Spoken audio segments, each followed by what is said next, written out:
অভিককে তোর কেমন লাগে? গভীর মনোযোগ দিয়ে ইলিশ মাছের কাটা বেছে খাচ্ছিল তাহিয়া। মায়ের কথা শুনে থেমে গেল। ভুরু কুচকে মনে করার চেষ্টা করলো এই নামের কাউকে চেনে কিনা। মস্তিষ্কে চাপ দিতেই স্মরণে এলো অভিক নামের একজন মানুষ ওর পরিচিত, তাহিয়ার ডিপার্টমেন্টের তরুণ প্রভাষক। অপরদিকে মায়ের বান্ধবীর ছেলে। মা কি ওনার কথা জিজ্ঞাসা করছেন? নিশ্চিত হতে মুখের ভাত গিলে প্রশ্ন করলো, আমাদের ডিপার্টমেন্টের অভিক স্যারের কথা বলছো তুমি? হ্যাঁ। ওকে তোর কেমন লাগে?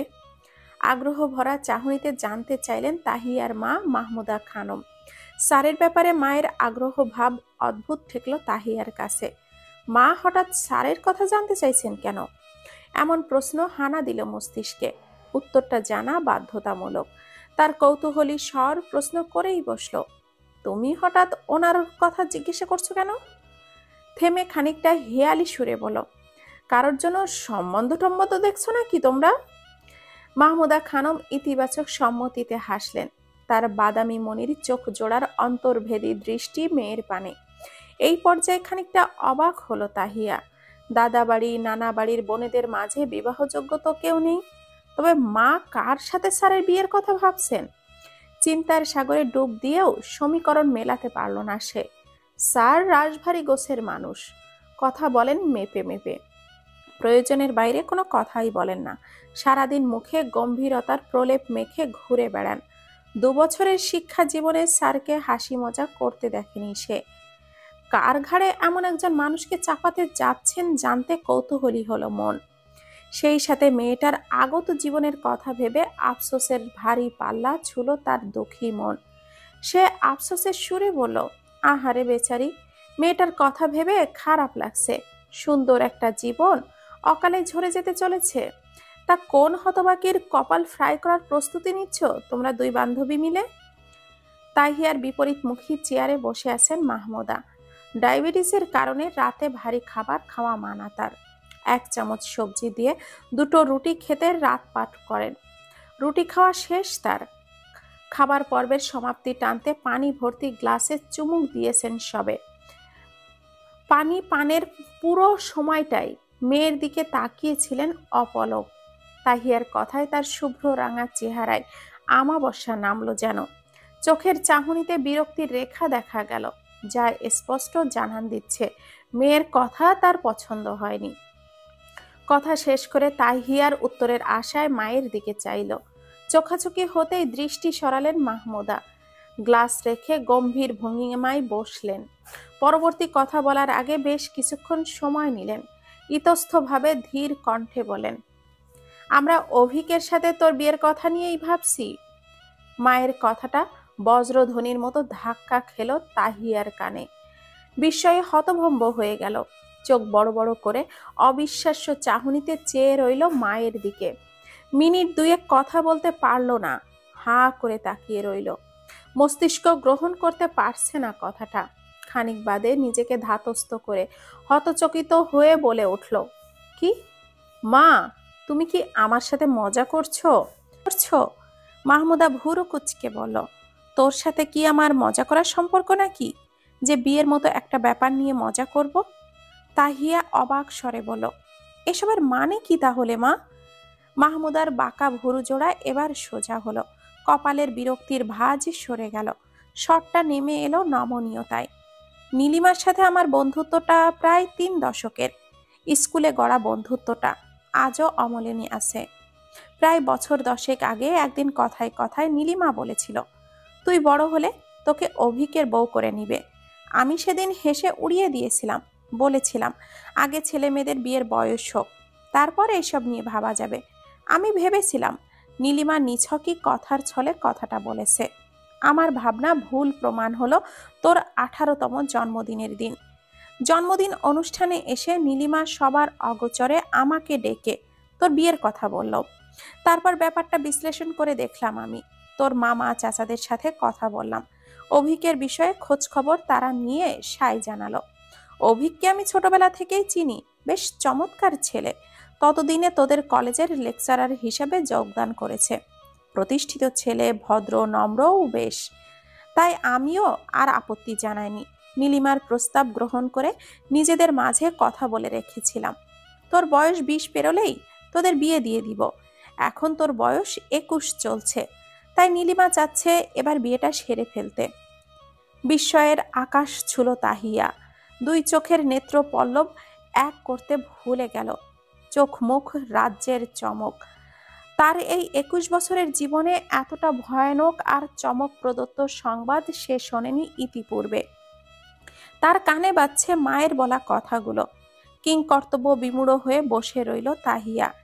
ইতিপূর্বে বাসায় তার বিয়ের কথা ওঠেনি, আজই উঠল। তাও কাকে নিয়ে? তার সবচেয়ে অপছন্দের একজন মানুষকে নিয়ে। মা খুব ভালো করেই জানেন যে সে অভিক স্যারকে কতটা অপছন্দ করে। রাশভারী গোছের মানুষ অভিক। প্রথম বর্ষে পলিটিক্যাল থিওরি বিষয়ের ক্লাস নিত। ক্লাসে কোনো প্রকার বিশৃঙ্খলা পছন্দ করে না অভিক। কেউ অমনোযোগী বা কথা বলে দাঁড় করিয়ে কয়েকটা কথা শুনিয়ে দেয়। প্রথম প্রথম তাহিয়া জানত না অভিকের স্বভাব সম্বন্ধে। একদিন অভিকের ক্লাস চলাকালীন সময়ে পেছনের বেঞ্চে বসে তারা দুই বান্ধবী মীরা আর শৈলীর সাথে ফিসফিস করে কথা বলছিল। কথার রেশ ধরেই নিঃশব্দে হেসে উঠেছিল তিন বান্ধবী। তাদের ধারণা ছিল বিশাল এই ক্লাসের শেষ মাথায় স্যারের চোখ যাবে না, কিন্তু তাদের ধারণাকে ভ্রান্ত প্রমাণ করে স্যার পরখ করে নিল তাদের অমনোযোগীতা। ফলাফল হিসাবে ক্লাস শুদ্ধ ছাত্রছাত্রীর সামনে দাঁড় করিয়ে এত জোরে ঝমক দিয়েছিল যে ভয়ে অন্তরাত্মা কেঁপে উঠেছিল। উপরিলাভ হিসাবে কয়েকটা বাঁকা কথা শুনিয়ে দিয়েছিল।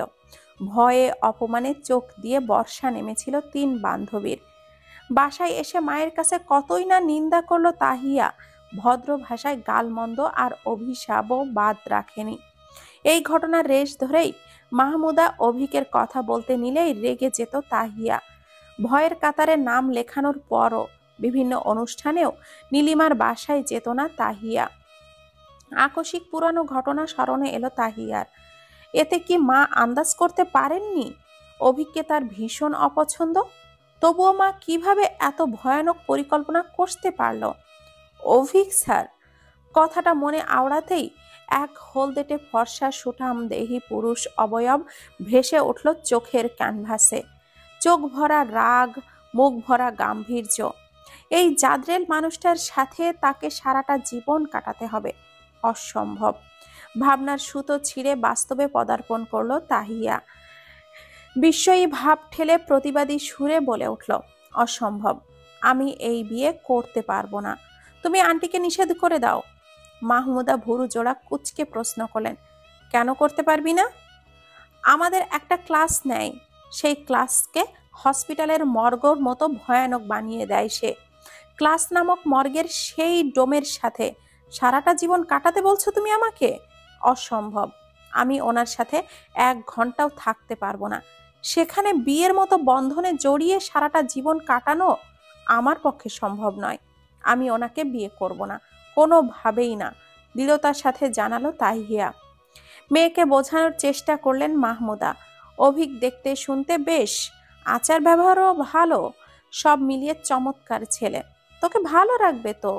পেশাগত কারণে গম্ভীর ব্যক্তিত্ব, জীবনের বেশ প্রাণবন্ত, ভীষণ অমায়িক তার ব্যবহার।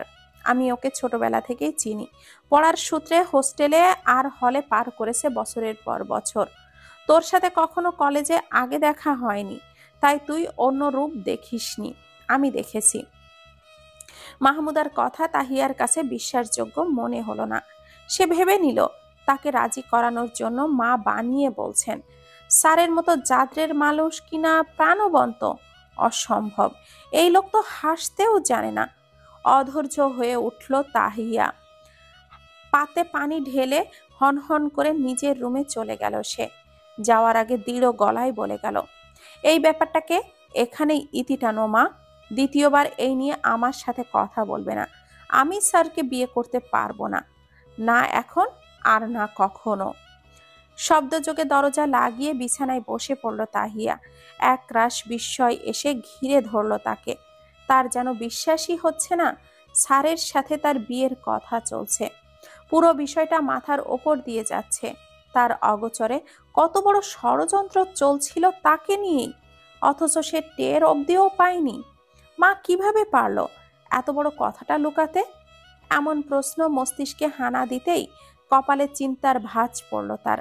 নাকের ডগায় আসা গোলাকৃতির কালো ফ্রেমের চশমাটা ঠেলে চোখের উপরে রেখে নিজের মনে জাগা প্রশ্নের উত্তর দিল। মা চাপা স্বভাবের মানুষ, মনের কথা সহজে প্রকাশ করতে পারেন না। এই যে বাবা মারা গেল আমার ছোটবেলায়, তারপর কত ঝড় বয়ে দুই সন্তানকে মানুষ করেছেন, কখনো নিজের কষ্ট কাউকে বুঝতে দেননি। মন খারাপের মধ্যবেলায়ও কারোর সামনে মনের ডায়েরি খুলে ধরেননি। মায়ের মনে কি চলে মা ছাড়া আর কেউই জানে না বোধ হয়। নীলিমা আন্টি আন্দাজ করতে পারে শুধু। নীলিমার কথা মনে পড়তে ভুরু কুচকালো। নীলিমা মেয়ের চোখে দেখেন তাহিয়াকে। তাহিয়া মায়ের পর নীলিমাকে দ্বিতীয় মায়ের স্থান দিয়েছে। মা চাপা স্বভাব, তিনি না হয় বলতে পারেননি। নীলিমার সাথে তো তার ভালো সখ্যতা, তবে তিনি কেন বলেননি? সবাই ষড়যন্ত্র করছে তার বিরুদ্ধে। একরাশ অভিমান হানা দিল তাহিয়ার মনে। আর স্যার, তিনি কিভাবে পারলেন ছাত্রীকে বিয়ের কথা ভাবতে? মায়ের সিদ্ধান্ত নিশ্চয়ই তার অজানা নয়। তার সম্মতি না পেলে কথা তাহিয়া অবধি আসতো না। তিনি হয়তো আগে থেকেই জানতেন। ভেতরে ভেতরে কি ভেবে বসে আছেন আল্লাহই ভালো জানে। চঞ্চলা মন তাহিয়া হঠাৎ অভিমান ঠেলে রাগের সাগরে ডুব দিল। রাগের অর্ধাংশ মায়ের ওপর আর বাকি অর্ধাংশ অভিকের ওপর। তাহিয়ার রাগটা অভিকের সম্মতি দেওয়া নিয়ে। অভিকের ওপর এতদিনের জমে থাকা রাগের সাথে কয়েক গুণ রাগ যোগ হলো। রাগ রূপ নিল বকাঝকায়। ইচ্ছা মাফিক বকল অভিককে। এসবের মাঝে চোখে ঘুম নামল না। রাগের বশ্যতায় রাত পেরিয়ে প্রভাত হলো। নিকষ কালো মেঘ চিরে বাংলার কোলে সূর্য উকি দিল। রুমের সাথে লাগোয়া বারান্দার মাঝে লবি চেয়ারে বসে সূর্যোদয় দেখল তাহিয়া। নির্ঘুম রাত পার করার ফলাফল হিসাবে মাইগ্রেন এসে হাজির হয়েছে, চোখ জ্বলছে। এক মুঠো সোনালি রোদ গা ছুঁয়ে দিতেই বারান্দা ছেড়ে রুমে এলো। বিছানায় গা এলিয়ে দিয়ে নিশ্চল শুয়ে রইল খানিকক্ষণ। 7টা বাজতেই দরজায় কড়া নাড়ার শব্দ এলো। এক কিশোর অপর পাশ থেকে বলে উঠল, আপু উঠেছিস? মা টেবিলে নাস্তা দিয়েছে, খেতে আয় জলদি। তাহিয়া আর না করল না। ছোট ভাই তুহিনের কথা না শোনার ভান করেই রইল। তুহিন বার কয়েক ডেকে চলে গেল। এরপর মাহমুদ এসে দরজায় বেশ শব্দ যোগে কড়া নাড়ল। তাহিয়া দ্রুত ফ্রেশ হয়ে টেবিলে আয়, তোদের খাইয়ে আমাকে এক্ষুনি বের হতে হবে। এরবারও রাগ কাটল না তাহিয়া। মাহমুদা চলে গেলেন। মাহমুদা স্থানীয় এক হাই স্কুলের বাংলা শিক্ষিকা। ছেলে মেয়েদের খাইয়েই স্কুলে যাবেন। তাহিয়া ফ্রেশ হয়ে কলেজের জন্য তৈরি হয়ে নিল। সাজগোজ করতে ভালোবাসে তাহিয়া। কলেজে যাওয়ার আগে নিজেকে সবসময় পরিপাটি করে যায়। কুর্তির সাথে ডেনিম প্যান্ট আর তার উপরে সাদা অ্যাপ্রন পরে। কালচে লাল চুলগুলো পানিটোল করে বেঁধে গলায় স্কার্ফ ঝোলায়। প্রসাধনী হিসেবে মেদহীন গালে লুজ পাউডার, পাতলা ঠোঁট জোড়ায় হালকা লিপস্টিক আর চশমার ভেতরে থাকা হরিণীর চোখে টানা টানা আইলাইনার। কখনো সখনো আবার চোখের কাজলের রেখা টেনে কপালে মখমলের টিপও দেয়। সেই দিন চুল সাজায় বেনুনিতে, এতেই সুন্দর দেখায় তাকে। মন কেমনের এই বেলায় কোনো সাজগোজ করার ইচ্ছা হলো না তার। রাতের পরিধেয় পোশাক ছেড়ে অফ হোয়াইট কালারের কুর্তির সাথে নীল জিন্স গায়ে জড়ালো। তার ওপর অ্যাপ্রন জড়িয়ে প্রসাধনীহীন চেহারায় বেরিয়ে গেল রুম থেকে। তাহিয়ার রুমের সামনেই ডাইনিং স্পেস। ডাইনিং স্পেস পার হতে গিয়ে টেবিলে বসা মাহমুদা খানমকে নজরে এলো। তিনি খেতে বসেছেন, দৃষ্টি মেয়ের পানে, কপালে চিন্তার ভাঁজ, চোখের শিরায় রাগের আভা। তাহিয়া সেই সব তোয়াক্কা করল না। হাতে ধরা নীল স্কার্ফ গলায় জড়াতে জড়াতে পা বাড়ালো সদর দরজার দিকে। মাহমুদা খানম মেয়ের যাওয়ার পানে তাকিয়ে উঠে দাঁড়ালেন। ধীর পায়ে এগিয়ে এলেন সদর দরজার দিকে। দরজার পাশে শু র্যাকের সামনে দাঁড়িয়ে ফ্ল্যাট শু পরছে তাহিয়া। মাহমুদা গিয়ে পেছনে দাঁড়ালেন নিঃশব্দে। তাহিয়া মায়ের উপস্থিতি টের পেয়ে তড়িৎ পেছনে ফিরল। প্রশ্ন করল, স্যার বিয়ের কথা আগে থেকে জানতেন? মাহমুদা খানম ধীর স্বরে উত্তর দিলেন, না। মায়ের কথায় বিস্ময়ের রেখা দেখা গেল তাহিয়ার চোখে। আন্টি তাকেও বলেনি?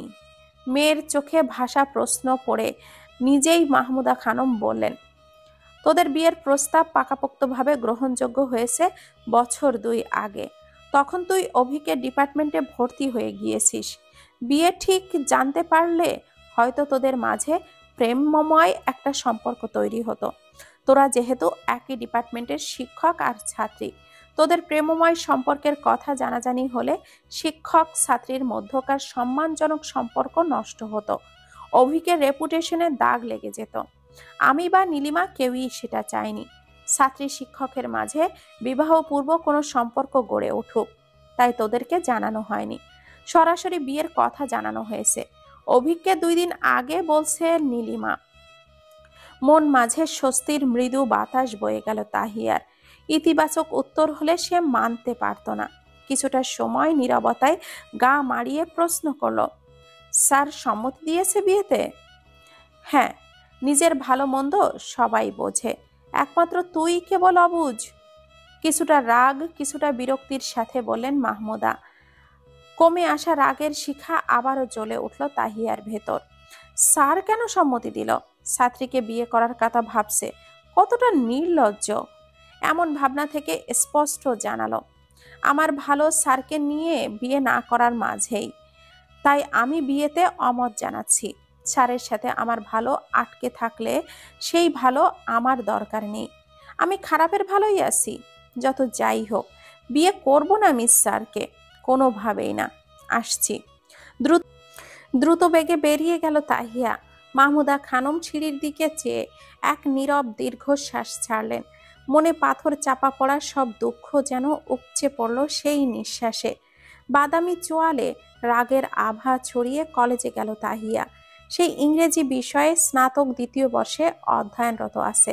প্রতিদিন নিজ ডিপার্টমেন্টে গিয়ে চাঞ্চল্য তাহিয়া তার 2 বান্ধবী মীরা এবং শৈলীর সাথে হাসি আড্ডায় মেতে ওঠে। আজ সেই চঞ্চলা মন তাহিয়াকে দেখা গেল না। তার পরিবর্তে এক জাদ্রেল কন্যার দেখা গেল। তার এহেন আচরণে 2 বান্ধবী বিস্ময়ের চূড়ায়। 2 পাশে বসে তাহিয়ার চেহারা পড়ার চেষ্টা করলো তারা। ব্যর্থ হয়ে মীরা ধীর স্বরে জিজ্ঞাসা করলো, কি হয়েছে রে তাহিয়া? রেগে টমেটো হয়ে আছিস কেন? তাহিয়া 2 বান্ধবীর দিকে তাকালো। একবার ভাবলো সমস্যাটা দুজনের কাছে খুলে বলবে। পরেক্ষণেই উপলব্ধি করলো বলাটা ঠিক হবে না। এতে 2 বান্ধবী মিলে তাকে হাসির পাত্র বানাবে। এমনিতেই মন ভালো নেই। ওদের হাসি ঠাট্টা শুনলে রাগ আরো অনিয়ন্ত্রিত হয়ে নিজের গতি হারাবে। তাই চুপ করে রইল। শৈলী বার কয়েক জিজ্ঞাসা করলো, কাজ হলো না। হতাশ বারণ করে প্রসঙ্গ বদলালো। মীরা, অভিক স্যার যে থিওরিটা দেখে আসতে বলেছে, দেখে এসেছিস? মীরা ঠোঁট বাঁকিয়ে জিজ্ঞাসা করলো, আজ স্যারের ক্লাস আছে? আমি তো ভুলেই গিয়েছি। হ্যাঁ, ফার্স্ট ক্লাসটাই অভিক স্যারের। 2 বান্ধবীর কথা কর্ণকুহরে পৌঁছাতেই তড়িৎ উঠে দাঁড়ালো তাহিয়া। চলমান যা পরিস্থিতি, তাতে স্যারের মুখোমুখি হওয়া তার পক্ষে সম্ভব নয়। প্রথমত রাগ, আর দ্বিতীয়ত অস্বস্তি। আগে ছাত্র শিক্ষকের সম্পর্ক ছিল, এতে ভয় থাকলেও অস্বস্তি ছিল না। কিন্তু এখন সেই সম্পর্কের বাইরে দ্বিতীয় সম্পর্কের রেখা টানছে। সেই রেখাটা অস্বস্তিতে ভরা। তাহিয়ার মনে হচ্ছে বিয়ে না হলেও আর কখনো অভিক স্যারের মুখোমুখি হতে পারবে না সে। ব্যাগটা কাঁধে নিয়ে উঠে দাঁড়িয়ে 2 বান্ধবীর উদ্দেশ্যে বলল, আজ ক্লাস করব না, বের হ। শৈলী ভুরু কুচকে প্রশ্ন করলো, আজ 2টো গুরুত্বপূর্ণ ক্লাস, অভিক স্যার শিট দেওয়ার কথা, ক্লাস করেই যাই। মীরা বোধহয় তাহিয়ার মনের ঘূর্ণিঝড় আন্দাজ করেছে। সে ব্যাগটা কাঁধে নিয়ে উঠে দাঁড়ালো। তাহিয়ার দিকে তাকিয়ে বলল, অনেকদিন ফুচকা খাই না, চল, শীতকাল ম্যানেজ করে নিব। শৈলী ইতি উতি তাকাচ্ছিল। 1ম শ্রেণীর ছাত্রী সে, আর ক্লাস ব্লাঙ্ক দেওয়া তার নীতি বিরোধী কাজ। মনের নিষেধাজ্ঞা প্রকাশ করলো সে। তোরা যা, আমি যাব না। মীরা শৈলীর হাতটা টেনে দাঁড় করিয়ে বলল, বিদ্যাপুকুরের হবু বেগম, পড়া পরে করাও যাবে, ঠিক আছে? এই মুহূর্তে তাহিয়ার মন ভালো করা প্রধান কাজ আমাদের, চল তো। অগত্যা শৈলীকেও যেতে হলো। 5 তলা ভবনের 3য় তলায় ইংরেজি ডিপার্টমেন্ট। মীরা শৈলী কথা বলতে বলতে নিচে নামছিল। তাহিয়া শুধু শুনছিল, মনে মনে দোয়া করলো যাবার কালে যাতে অভিকের সাথে দেখা না হয়। বিধিবাম দোতলা অবধি আসতেই অভিকের মুখোমুখি হয়ে গেল। সাদা শার্ট কালো প্যান্টের সুদর্শন পুরুষকে দেখে হাত পা শীতল হয়ে এলো তাহিয়ার। অস্বস্তিতে মুখটা ছেয়ে গেল। চাপ দাড়ির উপবৃত্তাকার গম্ভীরতার চোয়ালের দিকে তাকিয়ে ঠায় দাঁড়িয়ে গেল সে। এক পলক চেয়ে অন্যদিকে চোখ ফিরিয়ে নিল। মীরা ভীত চোখে চেয়ে বিড়বিড় করে বলল, আজ ঘুরতে যাওয়ার কথা ভুলে যা তাহিয়া। এখন এই হিটলার আপনি আজ্ঞা করেন গোষ্ঠী উদ্ধার করবে, তারপর ক্লাসে টেনে নিবে। শৈলীর চেহারায় ভয়ের আভাস। আমি আগেই বলেছিলাম, তোরা আমার কথা শুনলি না। মীরা শৈলী সিঁড়ির মাঝে দাঁড়িয়ে সালাম দিল অভিকের উদ্দেশ্যে। ব্যস্ত ভঙ্গিমায় সিঁড়ি বেয়ে ওপরে উঠছিল অভিক। মীরাদের সালাম শুনে দাঁড়িয়ে গেল। সালামের উত্তর দিয়ে হাত ঘড়িতে সময় দেখল, তারপর ভুরু কুঁচকে বলল, 5 মিনিট পরেই আমার ক্লাস, এখন আপনারা কোথায় যাচ্ছেন? ক্লাস করার কি ইচ্ছা নেই? অভিকের গম্ভীর মাখা কথায় ভয় পেল দুই বান্ধবী। তাহিয়া অবিভক্ত পরিবর্তন হলো না। সে এখনো অন্যদিকেই তাকিয়ে অস্বস্তি সংবরণে মত্ত। কিছুতেই অভিকের দিকে সে তাকাবে না। শৈলী ভয়ে বাকরুদ্ধ হয়ে গেল। মুখ থেকে টু শব্দও বের হলো না। কনুই দিয়ে মীরাকে ঠেলে উত্তর দিতে ইশারা করলো। মীরা অপ্রস্তুত হয়ে বলল, অসুস্থ বোধ করছি স্যার, তাই চলে যাচ্ছি। অভিক ভুরুকুটি করে বলল, সবাইকে একসাথে অসুস্থতা ঘিরে ধরলো? আজকাল রোগশোক দল বেঁধে আসছে নাকি? এবার ভালোই বিব্রত বোধ করলো মীরা। স্যারকে দেওয়ার মতো উত্তর সে খুঁজে পেল না। আমতা আমতা করতে লাগলো। অভিক গম্ভীর স্বরে বলল, পরীক্ষাকে নাকের ডগায় দাঁড় করিয়ে ক্লাস ব্যাংক দেওয়া ভালো কাজ নয়। এই কাজগুলো ছাত্রছাত্রীদেরকে টেনে রিটেক অবধি নিয়ে যায়। ক্লাসে উপস্থিত থেকে মনোযোগ দিয়ে ক্লাস করলো। পরীক্ষার আগে রাতে স্যারেদের বিরক্ত করার কথা মাথায় আসে না। ক্লাস ফাঁকি দিয়ে ঘুরে বেড়ালেই মাথায় আসে। বলেই সামনের দিকে পা বাড়ালো। তাহিয়ার পাশ কাটিয়ে যাওয়ার সময় তাহিয়ার দিকে তাকালো পূর্ণ দৃষ্টিতে। চশমার ফাঁকে চোখ জোড়া, রক্তিম আভা আর চেহারায় অস্বস্তি পরখ করে নিল এক পলকে। তাহিয়া আকস্মিক মাথা ঘুরিয়ে সামনে তাকালো। চোখাচোখি হয়ে গেল। অপ্রস্তুত হয়ে পড়ল সে। চোখ সরিয়ে অভিক সামনে পা বাড়ালো। অস্বস্তিতে হাঁসফাঁস করতে করতে দ্রুত বেগে নিচে নামলো তাহিয়া। স্যারের দৃষ্টিতে কি আজ অন্য কিছু আভাস ছিল যা তাকে বিভ্রান্ত করলো, নাকি সবটাই তার মনের ভুল? দ্বিধায় পড়ল তাহিয়া।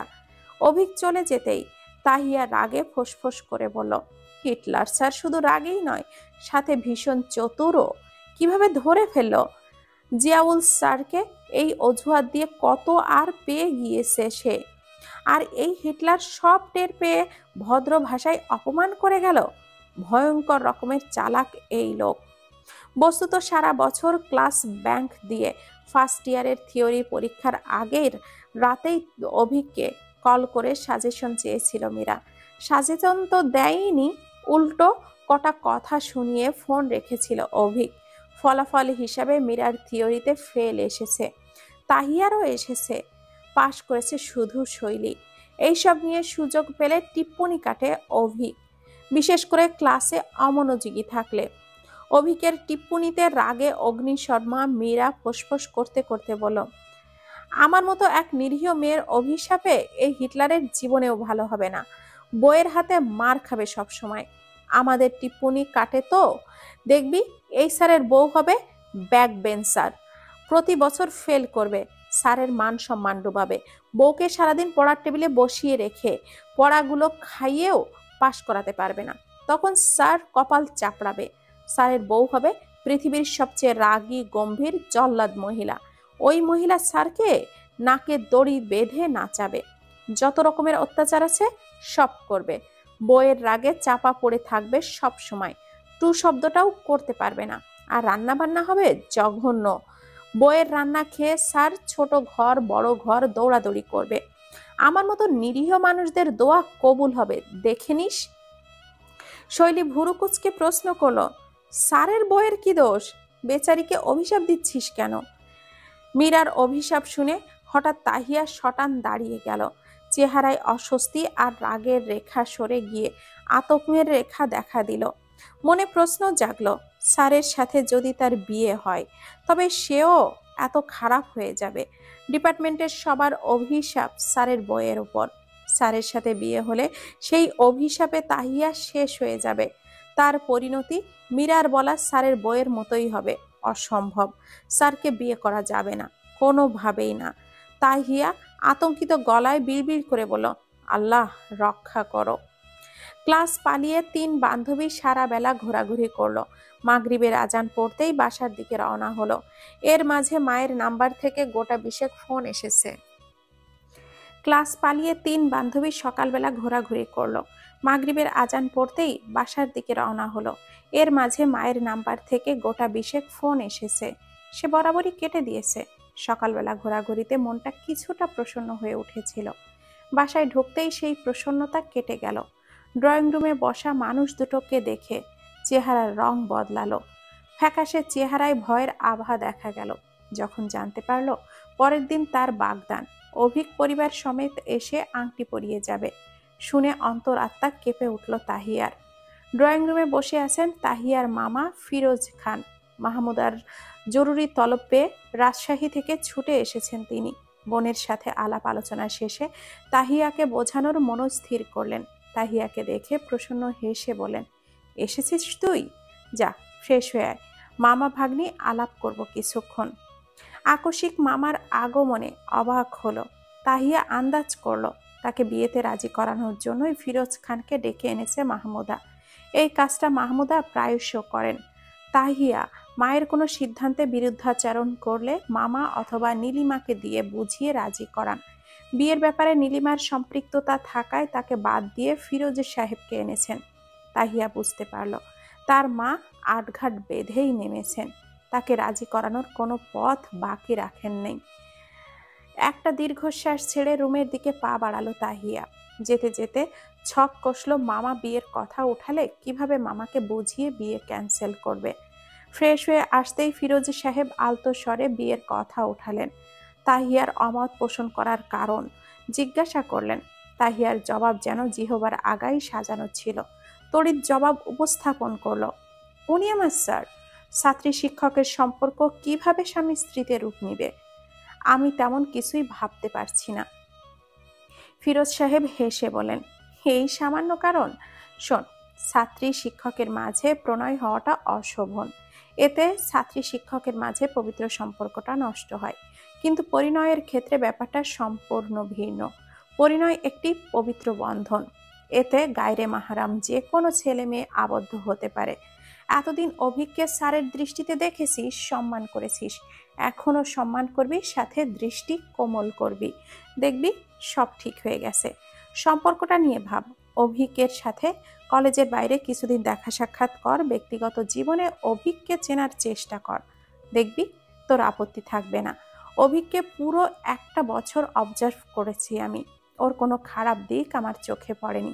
ছেলেটা ভালো, তোকে সুখে রাখবে, রাজি হয়ে যা। তাহিয়া নিজের সিদ্ধান্তে অনড়। কোনোভাবেই সে শিক্ষককে বিয়ে করবে না। সে তার মতামত উপস্থাপন করলো, যা উপস্থিত দুজনের কাছে গ্রহণযোগ্যতা পেল না। তার মতামত অগ্রাহ্য করে মাহমুদা কড়া স্বরে জানালেন, আমার জানা মতে তোমার কোনো পছন্দ নেই। থাকলে তার সাথে বিয়ে দিতাম। এখন আমাদের পছন্দের ছেলেকে বিয়ে করতে হবে। তোমার জন্য অভিকের চেয়ে ভালো ছেলে আমাদের চোখে পড়ে নাই। তাই আমাদের সিদ্ধান্ত অভিকের সাথেই তোমার বিয়ে দিব। কাল অভিক পরিবার সমেত আসবে, তোমাকে আংটি পরিয়ে যাবে। বান্ধবীদেরকে কাউকে বলার থাকলে বলো, যাও।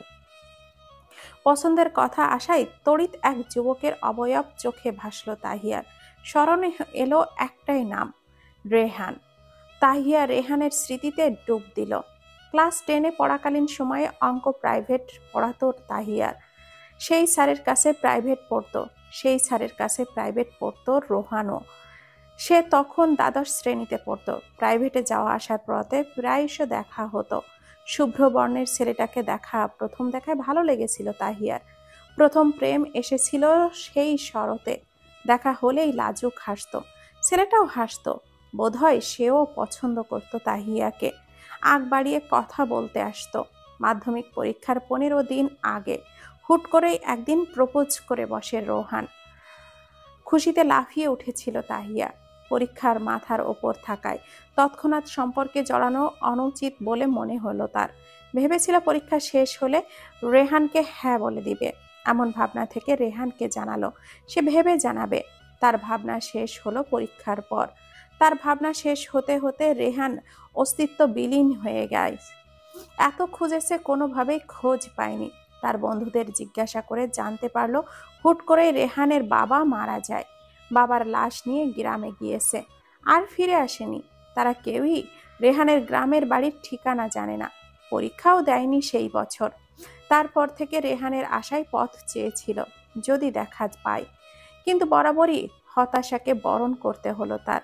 বছরখানেক অপেক্ষা করে রেহানের আশা ছেড়ে দিয়েছে। তাহিয়া মনে মনে বলল, পছন্দের মানুষ আছে, কিন্তু আমার পাশে নেই। থাকলে তোমাদেরকে বলতে পারতাম। রেহান, দেখা দাও না, একবার একবার দেখা দাও। তাহিয়ার চোখে মুখে আমাবস্যা নেমে এলো। রেহানের ঠিকানা জানা নেই তার। কপালে চিন্তার ভাঁজ ফেলে উঠল, দাঁড়ালো। যেতে যেতে বলল, অভিক স্যার ছাড়া যে কাউকে পাত্র হিসাবে হাজির করো। আমি খুশি মনে বিয়ে করব। অভিক স্যারকে বিয়ে করতে পারবো না আমি। প্লিজ, তোমরা জোর করো না। নিজের মনোক্তি প্রকাশ করে উঠে দাঁড়ালো তাহিয়া। রুম থেকে বেরোনোর জন্য পা বাড়াতেই মাহমুদা বলে উঠলেন, অভিক তোর বাবার ভীষণ পছন্দের পাত্র ছিল। তিনি থাকলে অভিকের সাথে তোর বিয়ে দিতেন। তোর বাবার মৃত্যুর পর কত কষ্ট করে বড় করেছি তোদের। আমার এত কষ্টের প্রতিদান এইভাবে বৃদ্ধাচরণ করে দিবি তুই? মেয়ের দৃঢ় ভাব দেখে এই পর্যায়ে করুণ স্বরে বললেন মাহমুদা। বাবার কথা আসতেই তাহিয়ার চোখে জল ভরে গেল। ছলছল চোখে মায়ের দিকে এক পলক তাকিয়ে দ্রুত বেগে নিজের রুমে চলে গেল। বাবার কথা মনে পড়লেই বুক ভেঙে কান্না আসে তাহিয়ার। আজও ব্যতিক্রম হলো না। বালিশে মুখ গুজে অশ্রু বিসর্জনে মত্ত হলো। কাঁদতে কাঁদতেই ঘুমিয়ে গেল।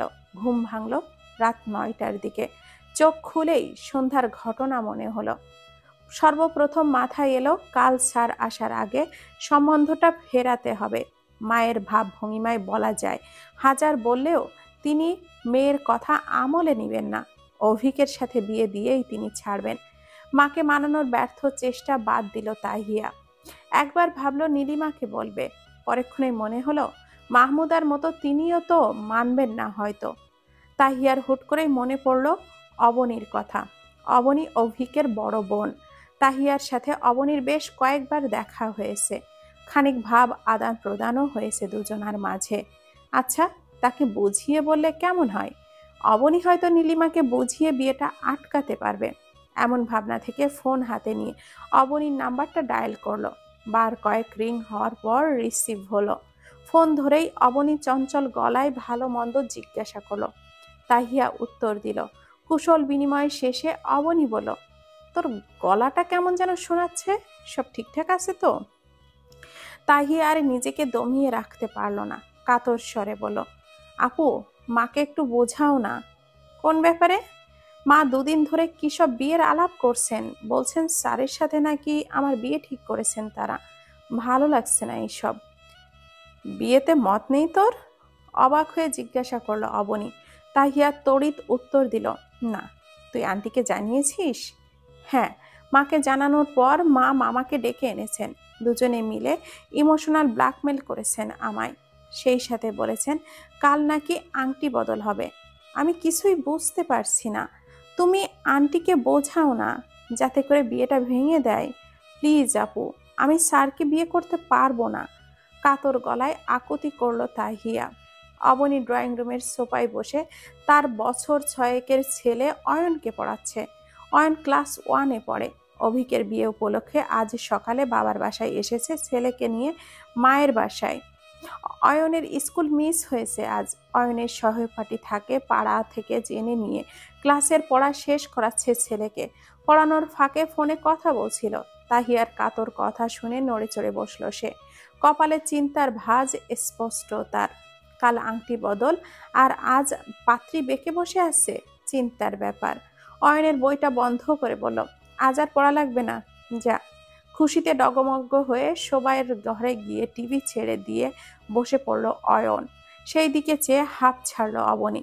তখনই ফোনটা হাতে নিয়ে অভিককে নিজের রুম থেকে বেরিয়ে আসতে দেখা গেল। বসার ঘরে আসার সময় অবনীর উদ্দেশ্য করে কিছু বলতে চাইল, তা লক্ষ্য করে অবনী মুখে আঙ্গুল দিয়ে চুপ থাকতে বলল। তাহিয়ার উদ্দেশ্যে বলল, অভিককে বিয়ে করতে চাচ্ছিস না কেন তুই? বোনের কাণ্ডে ভুরু কুচকালো অভিক। হলদেটে টি শার্টের সাথে কালো ট্রাউজার পরনে তার। ট্রাউজারের পকেটে 2 হাত গুজে ঘটনাটা বোঝার চেষ্টা করলো। সেকেন্ড কয়েক ঘটনা বোধগম্য হলো তার। কপাল কুচকে কিছু একটা ভাবলো। তারপর বোনের পাশে বসে ইশারায় ফোন স্পিকার দিতে বলল। তাহিয়ার আপত্তির কারণ তারও জানা প্রয়োজন। অবনী ফোনটা স্পিকারে দিয়ে মুখের সামনে ধরল। অপর পাশ থেকে উত্তর এলো, উনি আমার শিক্ষক, তাও একই ডিপার্টমেন্টের। অন্য ডিপার্টমেন্টের হলেও একটা কথা ছিল, আমি ওনাকে কখনোই শিক্ষক ছাড়া অন্য কোনো নজরে দেখিনি, দেখা সম্ভবও না। স্যার থেকে সাইয়া, আস্তাগফিরুল্লাহ। সবাই হাসাহাসি করবে এই সব নিয়ে, আমি হাসির পাত্র হতে পারবো না। আর তাছাড়া, কথার মাঝে থেমে গেল তাহিয়া। অবনী তাড়া দিল, তাছাড়া কি? তাহিয়া গলা খাদে নামিয়ে বলল, তাছাড়া তোমার ওই জাদরেল ভাইকে আমার পছন্দ নয়। অবনী তড়িৎ পাশ ফিরে ভাইয়ের দিকে তাকালো। অভিক নির্বিকার চিত্তে বসে আছে, যেন সে এমন কথা শোনার জন্য প্রস্তুত ছিল। অবনী অবাক হলো, অভিকের মতো ছেলেকে জাদরেল বলছে, অথচ অভিক নির্বিকার। আশ্চর্য। সে বিষয়ের সাথে প্রশ্ন করলো, তা কাকে পছন্দ তোর? তাহিয়া তড়িৎ উত্তর দিল, রেহানকে পছন্দ আমার। এই রেহানটা আবার কে? ভুরু কুচকালো অবনী। তাহিয়া লাজুক হেসে বলল, সে আমার প্রথম প্রেম। তো ওকে বিয়ে কর। অনিচ্ছা সত্ত্বেও বলতে হলো অবনীকে। থাকলে তো করতামই। থাকলে মানে? তোর সাথে এখন সম্পর্ক নেই? আমাদের কখনোই সম্পর্ক হয়নি, প্রেম হয়েছিল 2 পক্ষের। প্রেমটা সম্পর্কে রূপ নেওয়ার আগেই রেহান হারিয়ে গেছে। আমি বোধহয় সময় নিয়ে ভুল করেছিলাম। মাসুল দিতে এত খুঁজেছি, কিন্তু পাইনি। পেলে এখন নির্দ্বিধায় বিয়ে করে নিতাম। এতে অন্তত তোমার জাদরেল ভাইয়ের খপ্পর থেকে আমি বেঁচে পড়তাম, মলিন স্বরে বলল তাহিয়া। অবনী হাঁপ ছাড়ল। যাক, রেহান নামক তৃতীয় ব্যক্তির উপস্থিতি নেই। সে কড়া স্বরে বলল, তুই অভিককে জাদরেল বলছিস কেন বারবার বলতো?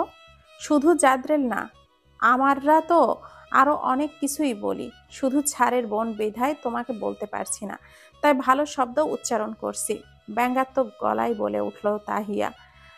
অবনী ভাইয়ের দিকে তাকালো। অভিকের ভুরু কুচকে আছে, রেগে যাচ্ছে বোধ হয়। অবনী মজা পেল এতে, চোখ সরিয়ে প্রশ্নে করে গেল, এই জন্যই ওকে তোর পছন্দ নয়? শুধু আমার নয়, আমাদের ডিপার্টমেন্টেরই সবারই অপছন্দের পাত্র উনি। হাই স্কুলের স্টুডেন্টদের মতো করে ট্রিট করেন, একটু এদিক ওদিক হলে সিংহের মতো গর্জন করে ওঠেন, গম্ভীর মুখভঙ্গি নিয়ে ঘোরেন, দেখলেই ভয় লাগে। এমন মানুষকে কারোর পছন্দ হতে পারে বলো তো? নির্দ্বিধায় বলে গেল তাহিয়া। অবনী অবাক হয়ে ভাইয়ের দিকে তাকালো। তার হাসি খুশি ভাইয়ের আরেক রূপ সে জানতে পারলো আজ। ঠোঁট চেপে হেসে বলল, তুই সিংহ মানে অভিকের খপ্পরে পড়তে চাচ্ছিস না, তাই তো? কলেজে ভর্তির কিছুদিন পরেই একদিন পড়েছিলাম, পেছনে বসে কথা বলছিলাম, স্যার দেখে সিংহের অবতার সেজে ডেকে উঠেছিল। আরে ভাই, ভার্সিটি লেভেলের ছাত্রী আমরা, এখন আমরা চিল করব, কথা বলেছি দেখেছেন, ভালো কথা, সুন্দর ভাষায় বলবেন। আমার ক্লাসে ছাত্রছাত্রীদের অমনোযোগিতা পছন্দ করি না, সামনে থেকে খেয়াল রাখবে, তারপর বসিয়ে দেবেন। ঘটনার রফা দফা, ব্যাস। আমরা এরপর আর কথা বলতাম না। তোমার গুণধর ভাই তা না করে ক্লাস শুদ্ধ ছাত্রছাত্রীদের সামনে কতগুলো কটু কথা শুনিয়ে দিয়েছিল। আমার জীবনে এত কথা কেউ শোনায়নি। তোমার ভাই যতটা শুনিয়েছে, রাগে দুঃখে কান্না পেয়ে গিয়েছিল। ইচ্ছে মতো অভিশাপ দিয়ে সেই দিনই তোমার ভাইকে অপছন্দের তালিকায় ফেলেছিলাম। আজ সকালেও তোমার ভাই ভদ্র ভাষায় অপমান করেছে, আমার দিকে এমনভাবে তাকিয়েছিল যেন চোখ দিয়ে খেয়ে ফেলবে। মীরা তো কতগুলো অভিশাপ দিয়েছে, একটাও কবুল হলে তোমার ভাই শেষ হয়ে যাবে। তাহিয়ার ধীর স্বরে বলা কথাগুলো অবনী উচ্চ স্বরে হেসে দিল। এই দুটোর বিয়ের পর কি হবে ভাবতেই যেন হাসি পাচ্ছে তার। হাসতে হাসতে অভিকের দিকে তাকালো। অভিক গম্ভীর মনোযোগ নিয়ে ফোনটা দেখছে, যেন সে তাহিয়ার কথাই শোনেইনি। অথচ অবনী নিশ্চিত তাহিয়ার বলা প্রতিটা কথা অভিক হজম করছে। তাহিয়া দুঃখী গলায় বলল, তোমার ভাইয়ের ধমকের জোয়ারে আমার ভেসে যাচ্ছি, আর তুমি হাসছো। অবনী ঠোঁট কামড়ে হাসি আটকালো। রাগকে জিজ্ঞাসা করলো, তা কি কি অভিশাপ দিয়েছিস তোরা, আমাকে বলা যাবে? এই পর্যায়ে তাহিয়ার স্বর নরম হলো। ধীর স্বরে অনেকটা ফিসফিস করে বলল, তুমি স্যারকে বলবে না তো? প্রমিস করো বলবে না। অবনী ভাইয়ের দিকে চোখ রেখে বলল, আচ্ছা বলবো না, বল। আকস্মিক তাহিরার স্বর প্রফুল্লতায় ভরাট হলো। অপছন্দীয় মানুষের বদনাম করতে পারার সুখে সে ভাসছে। প্রফুল্ল চিত্তে আজ সকালে মীরার বলা সব অভিশাপের বর্ণনা দিল। সেই সাথে বলল, এমন হাজারটা অভিশাপ আমিও দিয়েছিলাম। পুরো ডিপার্টমেন্টের ছাত্রছাত্রীদের বদদোয়া তোমার ভাই শেষ হয়ে যাবে। অবনী হাসির জন্য কথা বলতে পারছে না। অভিকের দিকে তাকিয়ে হেসেই যাচ্ছে। অভিক চেহারায় গাম্ভীর্যতা টেনে বসে রইল। তার চোয়ালে দেখা গেল বিস্ময় আর রাগ। তার অগোচরে ছাত্রছাত্রীরা যে তার সম্পর্কে এমন মন্তব্য করে, আজ তাহিয়ার কথা না শুনলে জানতেই পারত না। অবনী হাসতে হাসতে বলল, অভিকের সাথে তোর বিয়ের কথা চলছে। বিয়ে হয়ে গেলে তোর দেওয়া অভিশাপ তোর উপরেই বর্তাবে। ভাবতে পারছিস নিজের অভিশাপে নিজেই শেষ হয়ে যাবি? তাহিয়া গম্ভীর মুখে বলল, এই জন্যই তো আমি তোমার ভাইকে বিয়ে করব না। অন্য দিনের কথা বাদ দিলাম, আজ সকালে মীরার অভিশাপ কবুল হলে স্যারের বউ হবে পৃথিবীর সবচেয়ে নিকৃষ্ট মানুষ। আমি ভালো মানুষ, স্যারের বউ হয়ে খারাপ হতে চাই না। শত শত ছাত্রীদের অভিশাপে নিজের জীবনটা নরক করতে চায় না। স্যারের সাথে বিয়ে হলে আমার পরিণতি কি হবে ভাবতেই আত্মা কাঁপছে আমার। আমি এসব ঝামেলায় নেই, আমাকে ক্ষমা করো বাবা। মীরার দোয়া কবুল হলে তুই কিন্তু একটা ভালো অনুগত বর পাবি, যাকে তুই নাকে দড়ি বেঁধে নাচাবি, দৌড়ের উপরে রাখবি। সে তোর সব কথা শুনবে, ভালো টালোও বাসবে। অবনীর চোখে মুখে উচ্ছ্বাস। অভিক এইসব কথায় বোনের পাশে বসে থাকতে ইতস্ত বোধ করলো। সে ফোনের দিকে দৃষ্টি রেখে উঠে দাঁড়িয়ে হাঁটা ধরলো। কিছু দূর গিয়ে দাঁড়িয়ে পড়লো। তাহিয়ার উত্তর এলো তখনই, এমন অনুগত বর আমার দরকার নেই, তোমরা অন্য কাউকে দেখো। আমি ভালো মানুষ, খারাপ হতে চাই না। কিছুক্ষণ থেমে আবার ব্যঙ্গাত্মক ভঙ্গিমায় ভাই বলল, আর ভালোবাসবে তোমার ভাই? হাসালে। মাসখানেক আগে একদিন ফারদিন স্যারের প্রক্সি ক্লাস করতে এসেছিল। রোমান্টিক পোয়েট্রির বিষয়ে বই খুলে রোমান্টিক কবিতা পড়ালেন। ক্লাস শেষে আমরা বুঝতে পারলাম না ওটা রোমান্টিক কবিতা ছিল নাকি কোনো রসকসহীন পত্রিকার কালাম ছিল, আল্লাহ জানে। রোমান্টিক কবিতা কিভাবে পড়তে হয় সেটাই তার জানা নেই।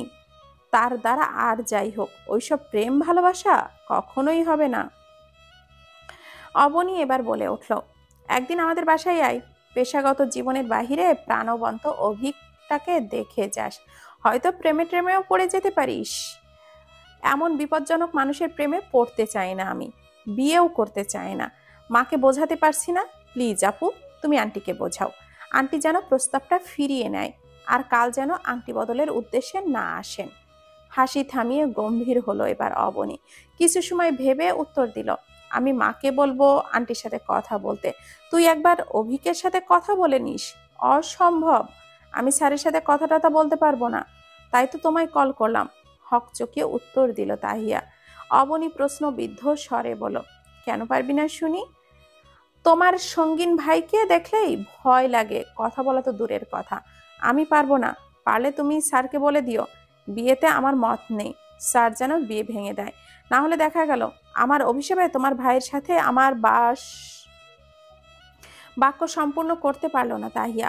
অপাশ পাশ থেকে পুরুষালী কাশির শব্দ ভেসে এলো। কথা থামিয়ে ভুরু কুচকালো তাহিয়া।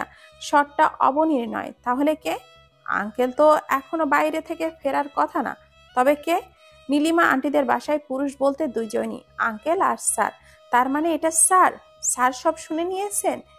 লজ্জায় কান গরম হয়ে এলো তাহিয়ার। কি সব বলছিল সে? এবার কি হবে? অবনীর প্রতি রাগ হলো। রাগত স্বরে বলল, আপু এটা ঠিক নয়, তুমি কিন্তু আমাকে প্রমিস করেছিলে আমি বলিনি তো, ফোন স্পিকারে ছিল তাই শুনে ফেলেছে। তা কথা শেষ কর, কি বলতে যাচ্ছিলি যেন? স্যার কি ভেবে কেসে উঠেছে, সে তো বাসায় বলতে চাচ্ছিল। স্যার কি অন্য কিছু ভেবেছেন? স্যারের ভাবনা সম্পর্কে ভাবতেই কেসে উঠল তাহিয়া। লজ্জা ভয় অস্বস্তিতে ফোনটা কেটে দিল সে। ফোনটা রেখে ঝংকার তুলে হেসে উঠল অবনী। ঘাড় ঘুরিয়ে দেখল পেছনে অভিক দাঁড়ানো, দৃষ্টি ফোনে নিবদ্ধ। হাসি থামিয়ে বলল, তোকে তো কখনো কারোর সাথে রাগারাগি করতে দেখিনি, তবে তাহিয়ার সাথে এমন আচরণ কেন করিস তুই? ফোনে নজর রেখে হবি বলল, সারা বছর গায়ে বাতাস লাগিয়ে ঘুরিয়ে বেড়িয়ে 6টা পরীক্ষার 3টা পরীক্ষায় ফেল আসা ছাত্রছাত্রীদের সাথে একসাথে থেকে ভালো আচরণ আসাটা আর না আমার। অভিকের কণ্ঠে চাপা রাগ। অবনী ঘটনার আন্দাজ করতে পেরে ঠোঁট চেপে হেসে বলল, ভাই মাথা ঠান্ডা কর, এই পাজি মেয়েকে সামলাতে হলে তোর অনেক কাঠখড় পোড়াতে হবে। তোকে কোমল হতে হবে, কঠোর হলে ওকে সামলাতে পারবি না। আমার তো ভয় লাগছে মীরার অভিশাপ না লেগে যায়। দেখা গেল ব্যাক বেঞ্চার বইয়ের ফলাফল দেখে সত্যি তোর মরণ দশা হলো। ফোন থেকে দৃষ্টি সরিয়ে দীর্ঘশ্বাস ছেড়ে অভিক বলল, দুনিয়ায় এত মেয়ে থাকতে ডিপার্টমেন্টের সবচেয়ে পাজি আর বোকা ছাত্রীকে আমার জীবন সঙ্গিনী হিসাবে পছন্দ হতে হলো মায়ের? এমন গাধাকে পটিয়ে কিভাবে ঘোড়ায় রূপ নিবে আমার টাকনা হয়ে যায় একেবারে। নিজের রুমের দিকে এগিয়ে গেল অভিক। তার যাওয়ার পানে চেয়ে অবনী মৃদু হাসল। ভাইয়ের প্রতি তার অগাধ বিশ্বাস, অভিক ঠিক সব গুছিয়ে নিতে পারবে।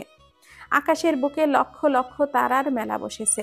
মাঝ রাস্তা মস্ত বড় চাঁদ, যা রূপালী আলো ছড়িয়ে যাচ্ছে অবিরত। বারান্দায় মাঝের লবির চেয়ারে বসে গুনগুন করছে তাহিয়া, দৃষ্টি আকাশ পানে। মন থেকে চিন্তার পশ্বাস সরে গিয়ে প্রশান্তিরা উকি দিয়েছে। অবনীর সাথে কথা বলে ফোন রাখার পর কিছুক্ষণ লজ্জায় চোখ মুখ খিচে বসে রইল। পরবর্তীতে স্যারের মুখোমুখি হবে কিভাবে সেই চিন্তা এসে হানা দিয়েছে মস্তিষ্কে।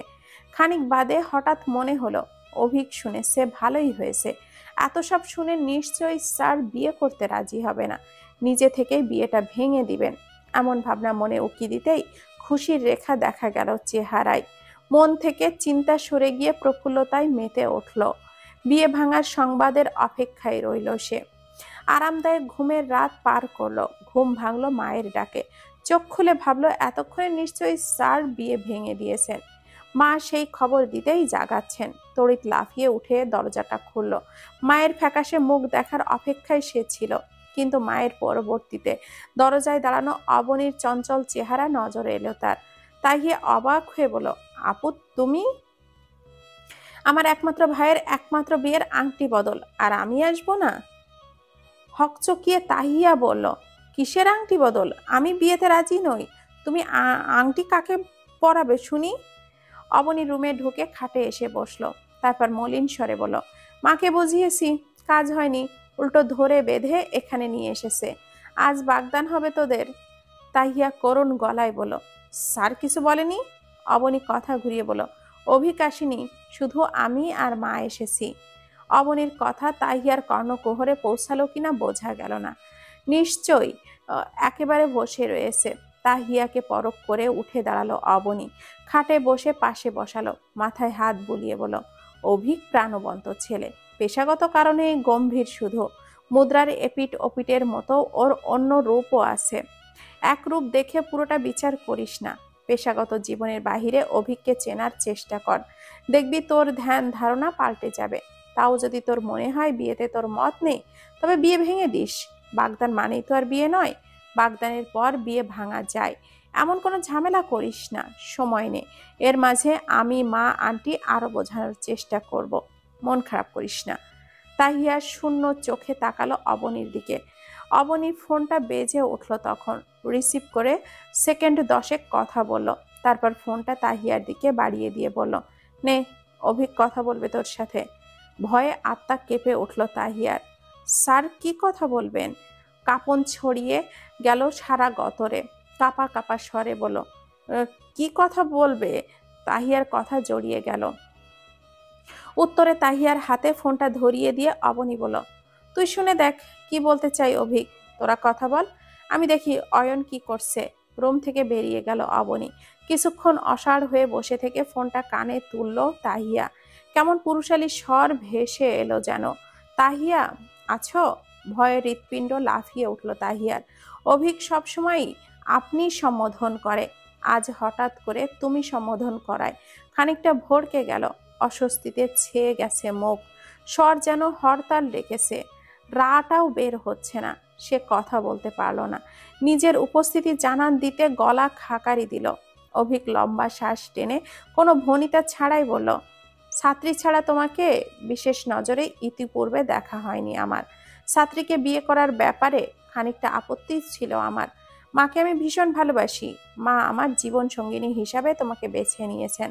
মায়ের চোখে এই বিয়ে নিয়ে খুশির রেখা দেখে সেই আপত্তিটা মনেই দমিয়ে রাখতে হয়েছে। মায়ের বিরুদ্ধাচারণ করার কথা ভাবতে পারি না আমি। বলা যায় অনেকটা মায়ের জন্যই বিয়েতে মত দিতে হয়েছে। থামলো এবার অভিক। তাহিয়া ইতস্ত বোধ হয়ে গেল। খানিকটা সময় বাদে অভিক আবার বলা শুরু করলো, বিয়েতে তোমার আপত্তির কথা জানার পর আমি, মা, আন্টি দুজনের সাথেই কথা বলেছিলাম।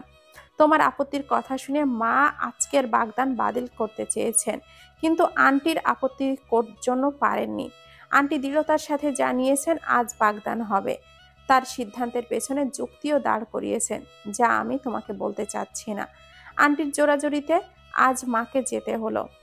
তোমার অমতের দিকে লক্ষ্য রেখেই আমার যাওয়া হয়নি। এখন ফোন দিয়ে আন্টি জোর করতেছেন যেতে। আন্টির বক্তব্য অনুযায়ী আমি গেলেই আজই বাগদান সম্পন্ন হবে। এখন তুমি কি চলমান পরিস্থিতিতে নিজেকে মানিয়ে নিবে, নাকি আন্টির সাথে কথা বলে সমাধানের পথ খুঁজবে? যদি মানিয়ে নেওয়ার সিদ্ধান্ত নাও, তবে আমাকে তোমাদের বাসায় আসতে হবে। অত্যন্ত শান্ত গলায় কথাগুলো বলে থামলো অভিক। ইতিপূর্বে অভিকের এই শান্ত স্বর শোনা হয়নি তাহিয়ার। এতে কিছুটা অবাক হলো, সেই সাথে দ্বিধায় পড়ল। নেতিবাচক উত্তর মনে সাজানোই আছে, কিন্তু গলা দিয়ে কথা বের হচ্ছে না। অগত্যা নীরবতায় গা মাড়ালো। তার নীরবতা দেখে অভিকের প্রশ্ন করলো, আমি কি আসবো? ইতিবাচক নেতিবাচক না যাই হোক, নির্দ্বিধায় উত্তর দাও। বিয়েটা ছেলে খেলা নয়, সারা জীবনের প্রশ্ন। তাই যা উত্তর দিবে ভেবে চিন্তে দিবে। তাহিয়া চিন্তার সাগরে ডুব দিল। ফোনের অপর পাশে উত্তরের অপেক্ষায় চেয়ে রইল অভিক। মিনিট পাঁচেক অতিবাহিত হওয়ার পরও তাহিয়ার পক্ষ থেকে কোনো উত্তর এলো না।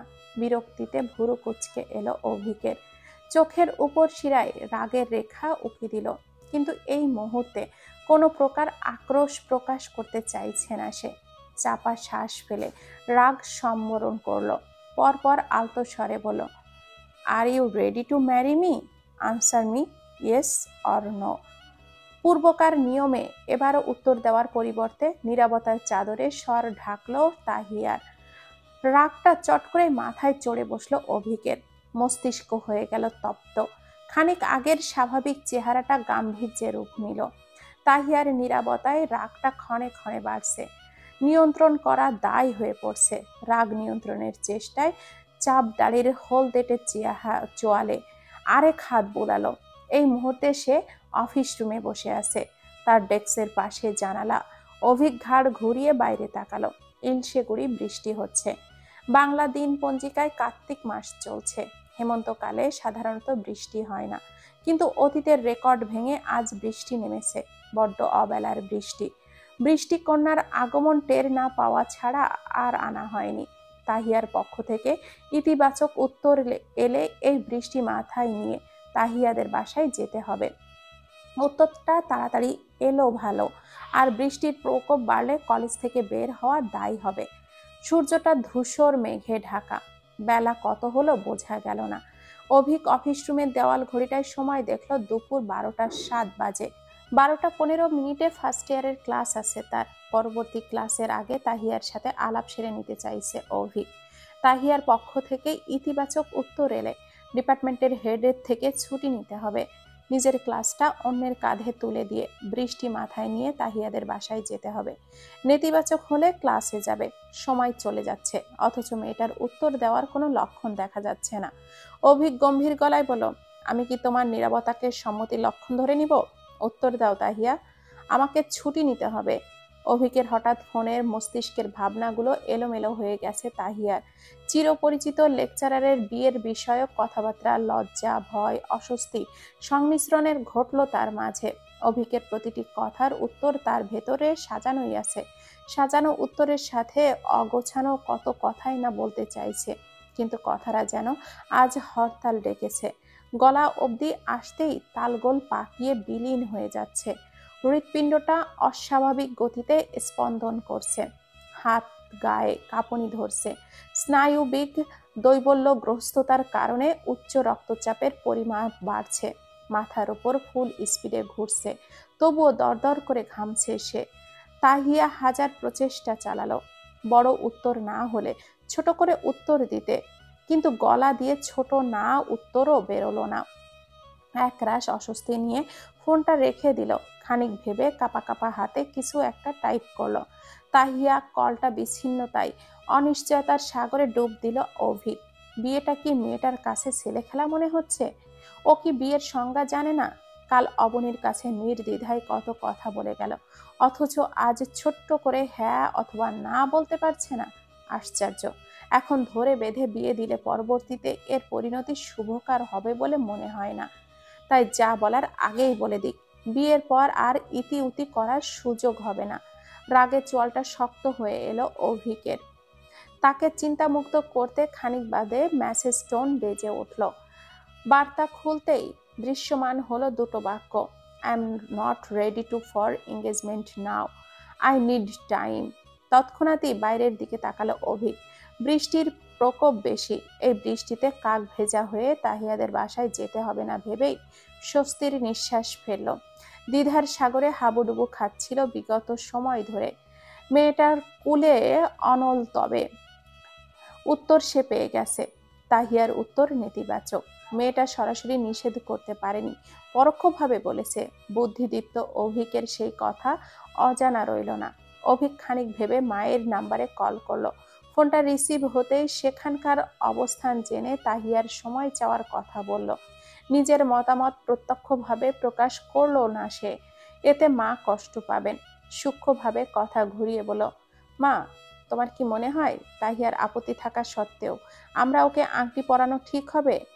তোমার যদি ঠিক মনে হয় তবে বলো, আমি আসছি। সিদ্ধান্তটা মায়ের উপরে ন্যস্ত করলো। নীলিমার কপালে চিন্তার গাঢ় ভাঁজ। চিন্তিত গলায় বলেন, মেয়েটা ভীষণ জেদি। এখন অনিচ্ছা সত্ত্বেও আংটি পরাতে গেলে হিতে বিপরীত হতে পারে। তখন ঘটনা আমাদের জন্য শুভকর হবে না। এখন কি করা যায় বলতো? ছেলের কাছে পরামর্শ চাইলেন নীলিমা। অভিক শান্ত গলায় বলল, তাহিয়া যেহেতু সময় চাচ্ছে, তাহলে ওকে সময় দাও, দেখো ঠিকঠাক হয় কি না। আমি তো সময় দিতে চাইলাম, মাহমুদাই তো চাইছে না মানতে। এখন গিয়ে বাগদানের পেছনে কথা বলি, দেখি কি বলে। চিন্তিত স্বরে বললেন নীলিমা। অভিক পরামর্শ দিল, ঘটনা বুঝিয়ে বলো, যাতে করে বাড়তি চাপ না আসে। আন্টির শারীরিক অবস্থা অনুযায়ী এখন ওনার জন্য কোনো মানসিক চাপ নেওয়া বিপজ্জনক। নীলিমা দীর্ঘশ্বাস ফেলে ফোন রাখলেন। ফোন রেখে মাহমুদার কাছে গেলেন। মাহমুদা তখন রান্নাঘরে ফেরেনি, রান্না করছেন। বাগদান ঘরোয়াভাবেই হবে, বাইরের কাউকে ডাকা হয়নি। বিয়েতে একবার দাওয়াত দেওয়ার প্রয়াস তার। অল্প কয়েকজনের জন্য রান্না করছেন তিনি। নীলিমা প্রথমে মেয়ের সাথে কথা বলেন, তারপর দুজন মিলে গেল মাহমুদাকে বোঝাতে। সব শুনে মাহমুদা তেড়ে গেলেন তাহিয়ার রুমের দিকে। রুমের দরজা ভেতর থেকে আটকানো। মস্তিষ্কের উষ্ণ পরিমাপ বাড়াতে দেখা গেল সর্বশক্তি দিয়ে দরজায় বাড়ি দিয়ে হুঙ্কার ছাড়লেন। মায়ের হুঙ্কার কর্ণকুহরে পৌঁছাতে বিছানায় নির্বিকার বসে থাকা তাহিয়ার অধর কোণে হাসির রেখা ফুটে উঠল। যাক, কাজ হয়েছে তবে। অভিককে ধন্যবাদ দিল অসংখ্যবার, খুশিতে লাফিয়ে উঠল। দরজার বাইরে মাহমুদা বকাঝকা করছেন, ভেতরে তাহিয়া গানহীন নেচে যাচ্ছে। মাহমুদা বকে বকে ক্লান্ত হলেন। তাহিয়া দরজা খুলল না। সে পণ করেছে আগামী 2 দিন রুম থেকে বেরোবে না। মায়ের সামনে পড়লে গায়ের চামড়া আস্ত থাকবে না নিশ্চিত। আপাতত নিরাপদ দূরত্ব বজায় রেখে চলতে হবে। আজান পড়তেই মাহমুদার স্বর কোমল হলো, ধীরে ধীরে বিলীন হলো। তাহিয়ার স্বস্তির নিঃশ্বাস ছেড়ে বিছানায় বসলো। সকাল গড়িয়ে দুপুর, দুপুর গড়িয়ে বিকেল হলো। তাহিয়া তুহিনকে ফোন দিয়ে খবরাখবর জেনে নিল।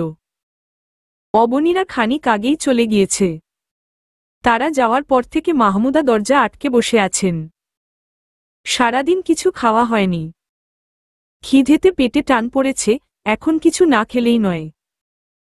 তুহিনকে মায়ের রুমের দরজায় পাহারা বসিয়ে বাইরে বের হলো তাহিয়া। অভিকের জন্য বানানো খাবার খেল তৃপ্তি ভরে। খাবার খেয়ে ফেরার সময় তুহিন এগিয়ে এসে বলল, অভিক ভাইয়া চমৎকার মানুষ। তুই রাজি হলেই পারতি, মা ভীষণ কষ্ট পেয়েছেন। নীলিমা আন্টিও মন খারাপ করে ফিরেছেন। তুহিনের স্বরটা গম্ভীর শুনাল। তাহিয়া বিশেষ পাত্তা দিল না। স্মিত হেসে বলল, কিছুদিন সময় দে, দেখবি সব ঠিক হয়ে গেছে। আবার দরজায় খিল দিল তাহিয়া। রাতে আর বের হল না। পরদিন মাহমুদার স্কুলে যাওয়া পর বের হল। তুহিন ও স্কুলে চলে গেছে, বাড়িটা পুরোপুরি ফাঁকা। তাহিয়া কলেজের জন্য তৈরি হয়ে নিল। আর ঘরে থাকা যাচ্ছে না। কলেজ গেলে যেন অভিকের সাথে দেখা না হয়, এ দোয়া করতে করতে কলেজের জন্য রওনা হল। বাড়ির গেটে যেতেই নীলিমার কল এলো। আতঙ্কে বুক কাঁপল তাহিয়ার, আন্টি আবার বকবেন না তো। ভীত ঢোক গিলে কল ধরল। অপাশ থেকে অবনীর গলা শোনা গেল। অবনী ফোন ধরেই চঞ্চল গলায় বলল, অভিকের সাথে কথা বলার পর তোর কাছ থেকে ফোনটা নেওয়া হয়নি। বাসায় এসে মনে পড়েছে। অভিককে বলেছি কলেজ গেলে তোর থেকে ফোনটা নিয়ে নিতে। তুই একটু অফিস রুমে গিয়ে ফোনটা দিয়ে আসিস তো। এত কিছুর পর স্যারের সামনে পড়তে হবে ভাবতেই আতকে উঠল তাহিয়া। ইতস্ততভাবে বলল, আমি কিভাবে? কথা সম্পন্ন করতে দিল না অবনী। করুণ গলায় বলল, অয়নের বাবা ফোন দিয়ে পাচ্ছে না, মায়ের নাম্বারে ফোন দিয়ে রাগারাগি করছে। ঝামেলায় পড়ে গিয়েছি। প্লিজ তাহিয়া দিয়ে যা। অয়নের স্কুলের সময় হচ্ছে, আমার বেরুতে হবে। তুই মনে করে ফোনটা দিস কিন্তু। তাহিয়াকে প্রত্যুত্তরের সুযোগ না দিয়ে ফোন রাখল অবনী। ফোন রেখে মায়ের উদ্দেশ্যে বলল, তোমার ছেলে এবং তার হবু বউয়ের মিটিং ফিক্সড। ওদের দেখা সাক্ষাতের মাত্রা বাড়লে যদি কোন চমৎকার ঘটে, তবে আমার ফোন রেখা আসাটা সার্থক। অফিস রুমের সামনে দাঁড়িয়ে আছে তাহিয়া। অস্বস্তিতে হাঁসফাঁস করছে। অফিস রুমে নিজের ডেস্কে বসে আছে অভিক। হাতে বই ধরা, দৃষ্টি বইয়ের মাঝে নিবন্ধ। অফিস রুমে অভিক ছাড়া কেউ নেই। এখনই অভিককে ফোন দিয়ে আসার মোক্ষম সময়।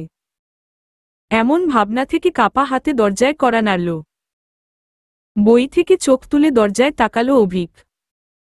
তাহিয়াকে দেখে বই বন্ধ করে বলল, আসুন। ধীর পায়ে হেঁটে ভেতরে প্রবেশ করল। হাঁটতে গিয়ে তাহিয়া স্পষ্ট বুঝতে পারল, তার পা কাঁপছে। অভিকের ডেস্কের কাছে গিয়ে দাঁড়াল সে। অভিক গম্ভীর মুখে বলল, কিছু বলবেন তাহিয়া? ভীত ঢোক গিলল তাহিয়া। চোখ মুখে ফুটে উঠেছে অস্বস্তির রেখা। কপালের বিন্দু ঘাম জানান দিচ্ছে অভিকের সামনে দাঁড়িয়ে থাকায় স্নায়বিক দৌর্বল্যগ্রস্তের মাত্রা কতখানি। হাতে ধরা বই, দৃষ্টি বইয়ের মাঝেই আবদ্ধ। আসার পর থেকে একবারও অভিকের দিকে তাকায়নি। অভিক এক পলকে সবটা পরখ করে নিল। মনে মনে হাসল বোধ হয়। রাজ্যের অস্বস্তি ভর করা স্বরে তাহিয়া কিছু বলতে চাইল। আয় আপ। স্বর জড়িয়ে গেল। বলতে পারল না, থেমে গেল। অভিক ভ্রু কুঁচকে বলল, অযথা সময় নষ্ট না করে যা বলার স্পষ্ট বলুন। অভিকের স্বর গাঢ় হল। তাহিয়ার মনে হল, আর কয়েক মুহূর্ত চুপ থাকলে অভিক তাকে ধমক দিয়ে বসবে। প্রথম দিনের সেই সিংহী গর্জন। আতঙ্ক ঝেঁকে বসল তাহিয়ার বুকে। সাহসের ঘাটতি দেখা গেল। আর যাই হোক অভিককে কিছু বলা তার দ্বারা হয়ে উঠবে না। খানিক ভেবে হাতে ধরা বইটা ডেস্কের উপর রাখল। বইয়ের মাঝে অবনীর ফোন। শুধু ফোনটা দিলে ভালো দেখাবে না, কে আবার কি ভাবে। এই ভেবেই বইয়ে গুজে দিয়েছে। বইটা ডেস্কে রেখে এক মুহূর্তে দেরি করল না, দ্রুত পালাল। ভ্রু কুচকে বইটা হাতে নিয়ে খুলতেই একটা ফোন বেরিয়ে এলো। ফোনটা নবনীর। অভিক ফোন পকেটে রেখে নিজের ফোন থেকে মায়ের ফোনে কল দিল। অপাশ থেকে অবনীর গলা ভেসে এলো। তাহিয়া গিয়েছে? হ্যাঁ। কি বলল? অবনীর স্বরে একরাশ কৌতূহল। 3 নারী মিলে উঠে পড়ে লেগেছে তাদের বিয়ে দিতে। এদিকে যাদের বিয়ে তাদের রাজ্যের আপত্তি। অভিক চাপা হাসল। রোগরের স্বরে বলল, কাপাকাপির জন্য বলতে আর পারল কোথায়। অবনী হাস্যরসের সাথে বলল, আন্টি আটঘাট বেঁধে নেমেছেন, তোদের বিয়ে দিয়েই ছাড়বেন। মেয়েটার প্রতি এবার একটু কোমল হ, অন্যথায় সারাজীবন ইংলিশ পড়িয়েই যেতে হবে, কেমিস্ট্রি পড়ানো আর হয়ে উঠবে না। লাগবে না পড়ানো, ক্লাসের সময় হয়ে আসছে, ছাড়ছি। বোনের কথায় অভিক বিব্রতবোধ করল। বোনের সাথে ফ্রি হলেও এ পর্যায়ে তার মাঝে জোরতা দেখা দিল, তাই দ্রুত ফোন রাখল। অফিস রুম থেকে বেরিয়ে কমন রুমে গেল তাহিয়া। বুকে হাত দিয়ে হাফ ছাড়ল। হাত পা এখনো কাঁপছে, হৃৎপিণ্ডের কুদন এখনো স্পষ্ট টের পাচ্ছে। ভাগ্যি সেই ভয়ানক লোকটার সাথে বিয়ে ভেঙেছে, অন্যথায় বিয়ের 2 দিনের মাঝে মারা যেত। এত ভয় অস্বস্তি নিয়ে বাঁচা যায়। বিয়ে ভাঙার খুশিতে আকস্মিক মনটা প্রফুল্ল হয়ে গেল। এই খুশিতে বান্ধবীদের ট্রিটও দিল।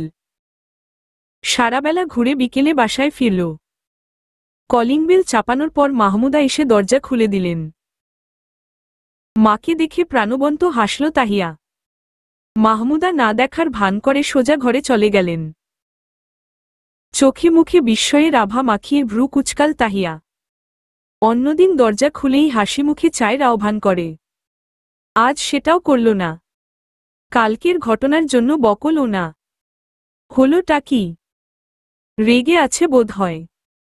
2 দিন গেলে ঠিক হয়ে যাবে, এমন ধারণা মস্তিষ্কে হানা দেয়ায় বিশেষ প্রাধান্য দিল না।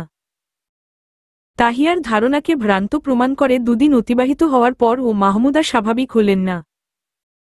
সকালে নাস্তা বানিয়ে টেবিলে রেখে স্কুলে চলে যান, বিকেলে এসে রুমে ঢুকে যান আর বের হন না। তাহিয়া বেশ কয়েকবার যেসে কথা বলতে গিয়েছে, বিশেষ লাভ হয়নি।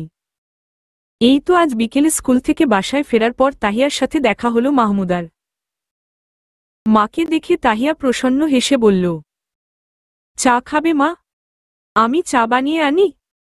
মাহমুদা নীরবতায় গা ঢেকেছিলেন খানিকক্ষণ। তারপর তাহিয়ার কথা না শোনার ভান করে নিজের রুমে চলে গেলেন। গিয়ে দরজা দিলেন। তাহিয়া দরজায় নক করল। ক্ষমা চাইল, অপাশ থেকে উত্তর এলো না। মায়ের এই অভিমান সইতে না পেরে কান্না পেল তার। বাবা সেই ছোটবেলাতেই চলে গিয়েছেন, তারপর থেকে মাই সব। এখন মাও মুখ ফিরিয়ে নিলে সে যাবে কোথায়? বসার ঘরে সোফায় বসে টিভিতে খেলা দেখছে তুহিন। তাহিয়া ভাইয়ের পাশে গিয়ে ধপ করে বসে পড়ল। বোনের মলিন চেহারা দেখে ভ্রু কুঁচকে বলল, কি হয়েছে আপু? মা এমন করছে কেন বলতো? করুণ স্বরে প্রশ্ন করল তাহিয়া। তুহিন টিভিতে দৃষ্টি নিবন্ধ করে বলল, নীলিমা আন্টিদের অমন চলে যাওয়া মা মেনে নিতে পারেনি। ভীষণ কষ্ট পেয়েছেন। মা এমন একটা আবদার করে বসেছেন, যা আমি মানতে পারিনি। কি করব বল? অসহায় শোনাল তাহিয়ার স্বর। তুহিন আত্মবিশ্বাসের সাথে বলল, তোর ইতিবাচক উত্তর ছাড়া মায়ের অভিমানের মাত্রা নিঃশেষ হবে না। একবার রাজি হয়ে যা, দেখবি সব ঠিকঠাক। তাহিয়া চোখে সর্ষে ফুল দেখল। স্যারকে বিয়ের কথা ভাবতেও পারছে না, এদিকে মায়ের অস্বাভাবিক আচরণ ও সহ্য হচ্ছে না। ভীষণ কষ্ট লাগে। দ্বিধাযুক্ত আরও একটা দিন পেরুল। মায়ের সাথে কথা বলার সর্বাত্মক চেষ্টা করল, কিন্তু ফলাফলের খাতায় ব্যর্থতা ছাড়া কিছুই এলো না। এর দিন 2 বাদে ফিরোজ সাহেবকে কল করল তাহিয়া।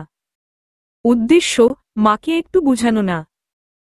বলা বাহুল্য, ফিরোজ সাহেব বাগদান বাতিল করার পরপরই রাজশাহী ফিরে গেছেন। ফোন তুলে কুশল বিনিময়ের পর মায়ের অবস্থার কথা উল্লেখ করল তাহিয়া। অনুরোধ করল ফিরোজ সাহেব যেন বোনের সাথে কথা বলে বোনকে বুঝান। তাহিয়ার অনুরোধের বিপরীতে ফিরোজ সাহেব দীর্ঘশ্বাস ফেলে বললেন, তোকে কিছু কথা বলি, মন দিয়ে শুন। তাহিয়া ভ্রু কুচকাল। ভেঙে পড়ার মতো কিছু হয়েছে বলে তো মনে পড়ছে না তার। সে প্রশ্ন করল, কি কথা মামা? পরবর্তী কথা বলার আগে কিছুক্ষণ সময় নিলেন ফিরোজ সাহেব। তারপর ধীর স্বরে বলতে শুরু করলেন, বছর খানেক আগে হঠাৎ মাহমুদার হার্টের সমস্যা দেখা দেয়। গুরুতর হলে ডাক্তারের শরণাপন্ন হয়। পরীক্ষা নিরীক্ষার পর জানা যায় মাহমুদার হার্টের চর্বি জমে হৃদযন্ত্রের রক্তনালী বন্ধ হয়ে গেছে। 3টি ব্লক ধরা পড়েছে। এনজিওলস্ট করানো হয়েছিল, সেই সাথে মেডিসিন চলছিল। এসব হয়েছে তোর অগোচরে। তুই আবেগী, তুই ভেঙে পড়বি বলে তোকে জানানো হয়নি। মাহমুদা তোর সামনে নিজেকে শক্তভাবে উপস্থাপন করত সবসময়। ওর অসুস্থতা বেশি হলেই তোকে রাজশাহী পাঠিয়ে দেয়া হয়েছে। মাঝে বেশ কয়েকবার হাসপাতালেও থাকতে হয়েছে। ইদানিং মাহমুদার সমস্যা গুরুতর হয়ে গেছে। ওষুধ দিয়ে চিকিৎসা সম্ভব নয়। ডাক্তার বলেছে হার্ট সার্জারি করাতে হবে। কিন্তু মাহমুদা রাজি হচ্ছে না। এতটুকু বলে থামলেন ফিরোজ সাহেব। তাহিয়া কিংকর্তব্যবিমূঢ় হয়ে বসে রইল। চোখজোড়া ভাসছে জলে। প্রিয়জন হারানোর ভয় কাঁপছে বুক। ভেজা গলায় প্রশ্ন করল, কেন রাজি হচ্ছে না? এ পর্যায়ে ফিরোজ সাহেবের স্বর কিছুটা গম্ভীর শোনাল। তোর জন্য। মাহমুদার ধারণা অপারেশনের পর ও বাঁচবে না। ডাক্তার বলছে মৃত্যুর আশঙ্কা বেশি নয়। তবুও মাহমুদা মানতে নারাজ। ছোটবেলায় তোরা বাবাকে হারিয়েছিস। বাবার অবর্তমানে মাহমুদা দেখভাল করেছে, কিন্তু ওর অবর্তমানে কে তোদের দেখভাল করবে? এই আশঙ্কায় আতঙ্কিত মাহমুদা। তুহিন ছেলে মানুষ, বড় হয়ে নিজেরটা নিজে বুঝে নিবে। কিন্তু তোর কি হবে? তুই ছেলে মানুষ, পড়ালেখায় ও খুব একটা ভালো নয় যে নিজের পায়ে দাঁড়াবি। তোর ভবিষ্যতের কথা ভেবেই চোখে সর্ষে ফুল দেখছে মাহমুদা। ও চাইছে অপারেশনের আগে তোর বিয়ে দিতে। এমন কারো কাছে তোর দায়িত্ব দিয়ে যেতে যে ওর অবর্তমানে তোকে আগলে রাখবে। এ ক্ষেত্রে অভিকের চেয়ে ভালো কাউকে মাহমুদার চোখে পড়েনি। অভিক ছেলেটা ভালো, দায়িত্ববান। তোকে ঠিক আগলে রাখবে, সুখে রাখবে। সবচেয়ে বড় কথা হলো অভিকের মা নীলিমা। নীলিমা তোকে ছোটবেলা থেকে মেয়ের মতো আদর করেন। এখন তুই নীলিমার ঘরে গেলে মাহমুদার অবর্তমানে মায়ের অনুপস্থিতি উপলব্ধি করতে পারবি না। নীলিমার কাছে তোকে দিয়ে যেতে পারলে মাহমুদার আপোষস থাকবে না, ওর ধারণা ও মরেও শান্তি পাবে। এমন ভাবনা থেকে জেদ ধরেছে তোদের বিয়ে না দিয়ে অপারেশন করাবে না। এটুকু বলে থামলেন ফিরোজ সাহেব। সামনে রাখা গ্লাসে চুমুক দিয়ে গলা ভেজালেন। অতঃপর কোমল স্বরে বললেন, তানভীর আহমেদের যখন মৃত্যু হয় তখন মাহমুদার বয়স সবে ৩৫। রূপটা তখনও ঠুকরে পড়ছিল। অনেক সম্বন্ধ এসেছিল বিধবা মাহমুদার জন্য। বাবা তখন জীবিত ছিলেন। তিনিও কম চেষ্টা করেননি মেয়ের বিয়ে দেবার, কিন্তু মাহমুদা তোদের দিকে চেয়ে রাজি হয়নি। বাবা যখন বিয়ের জন্য অতিরিক্ত চাপ দিচ্ছিলেন তখন সইতে না পেরে তোদের নিয়ে বেরিয়ে গেছে। বাবার বাড়ির রাজকীয় সুখ বাদ দিয়ে কুঁড়েঘরে উঠেছে শুধুমাত্র তোদের ভালো চেয়ে। তোদের কথা ভাবতে গিয়ে কত কষ্টটাই না পেয়েছে জীবনে। পেয়েছে কি, এখনো পাচ্ছে। এই যে এখন তোর ভালো ভাবতে গিয়ে সার্জারি করাচ্ছে না, এতে কষ্টটা ওরই হচ্ছে। এত কষ্ট করে মেয়ে মানুষ করার পর সেই মেয়েই তাকে কষ্ট দিচ্ছে। তুহিন বলল, কদিন যাবৎ খাওয়া দাওয়া ছেড়ে দিয়েছে, ঠিকমতো ওষুধও খাচ্ছে না। এভাবে থাকলে যে কোন সময় দুর্ঘটনা ঘটে যাবে। তার উপর বাড়তি চাপ। ডাক্তার পাই পাই করে বলেছেন যেন মানসিকভাবে চাপ না নেয়। কিন্তু মাহমুদা তোর চিন্তায় চিন্তায় শেষ হয়ে যাচ্ছে, সেই চিন্তার আগুনে ঘিটাও তাই ঢালছিস কেন? আমার বোনটার কি এসব পাওনা ছিল? লম্বা কথা শেষ করে থামলেন ফিরোজ সাহেব। প্রথম দিকে তার স্বর শান্ত থাকলেও শেষের দিকে অশান্ত হয়ে উঠেছে। ক্ষণে ক্ষণে বেড়েছে। এখন রাগে ফোঁসফোঁস করছেন। মামার রাগে ভয় পায়নি তাহিয়া, পেয়েছে মায়ের অসুখে। মামার কথাগুলো কানে যেতেই সর্বপ্রথম একটা কথায় মাথায় এলো, মাকে কষ্ট দেয়া যাবে না, বিয়েটা তাকে করতে হবে। মায়ের খুশির জন্য করতে হবে। মাকে সুস্থ হতে হবে। সে ফুপিয়ে কেঁদে উঠে বলল, আমি বিয়ে করব, মা যাকে চাইবেন তাকেই বিয়ে করব।